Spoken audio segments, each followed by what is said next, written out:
C'est l'événement le plus important jamais organisé par le Jardin botanique Jean-Marie Pelt de Villers-lès-Nancy. Depuis le 8 avril, l'exposition Dinosaures, l'évolution grandeur nature a pris place sous les serres tropicales. Évasion garantie pour les plus petits, mais aussi pour les plus grands, avec Laurie Collinet et Frédéric Madiaye.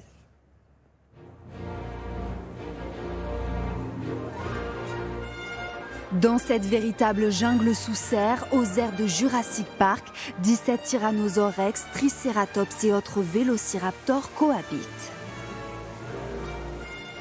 Ce que vous avez là, c'est un plésiosaure, un animal qui ressemblait au monstre du Loch Ness, en train d'attaquer un ichthyosaure, une sorte de dauphin reptilien préhistorique.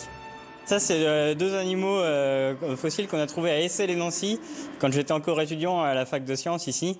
Et on allait fouiller les week-ends sur les chantiers. C'est deux squelettes qu'on a trouvés qui étaient à peine perceptibles sur le terrain, après qu'on a passé des années à dégager. Et voilà le résultat aujourd'hui. On est content de pouvoir les exposer à Nancy, là où ils ont été trouvés. L'exposition est née du travail de deux frères nancéiens, baroudeurs et passionnés. Vraiment des pièces d'exception qui datent du début de l'époque des dinosaures. Et on retrouve cette époque à Saint-Nicolas-de-Port. Alors, je me souviens qu'on a été chercher ces dents dans le sable du Récien à Saint-Nicolas-de-Port. Les grosses quantités de sable qu'on ramenait dans des sacs poubelles pour ensuite après les tamiser à l'atelier.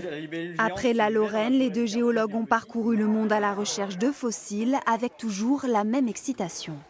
C'est un ossement d'edmontosaure, de dinosaure herbivore. Et plus précisément, c'est une mandibule. L'os présenté à côté de moi, c'est cette partie de l'animal. On est les premiers à les mettre au jour. Et il y a un côté émouvant quand on extrait un ossement de dinosaure qui a plus de 65 millions d'années et on est le premier humain à le toucher comme ça et on a l'impression de faire renaître le dinosaure en fait qui est mort là depuis des millions d'années et il revit par nos découvertes.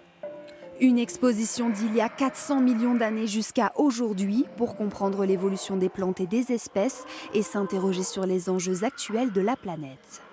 À la fois c'est très beau et vraiment c'est spectaculaire, mais en même temps on a vraiment envie de donner du contenu pour que les visiteurs puissent se faire leur opinion sur la 6e extinction. Est-ce qu'elle est vraiment en cours aujourd'hui?